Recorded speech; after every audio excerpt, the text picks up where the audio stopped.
আমি কারো কথা ধার ধারি না। তা বাড়ির বড় বউ ইনিয়ে বিনিয়ে কাকে কথা শোনাচ্ছে একটু শুনি। ও মা কুমা, লাইগা গেল বুঝি না? শরীরে আগুন ধরে গেছে। তা কত বড় চৌকিদারে বেটি আপনি, যে চৌকি থেকে পাও ফলাইতেই মন চায় না। খবরদার ভালো হইতেছে না কইতাছি। যে ভাত খাইতে ভাত নাই, সাইকেল দা ব্রেসা খাই। কি এত বড় কথা? এই যে আপনি বাপি বাড়ি থেকে কয়জন দাসী লয়ে আছেন লগে কইরা যে এত বড় কথা কইতাছে? ওরে লাইগা গেছে, দাসী তো একটা আনছি। আমার দেবরে বিয়া কইরা দাসী নিয়ে আইছি বাংলার না। ভাগ্যাকাশে আজ দুর্যোগের ঘনঘটায় কে তাকে আশা দেবে, কে দেবে ভরসা, কে বলবে ওরে আশা নয় সবই নিরাশা।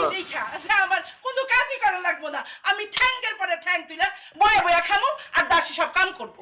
এমনই দাসী নিয়ে আইছে যে ঠ্যাঙ্গের উপরে ঠ্যাং তুলে খাইতে খাইতে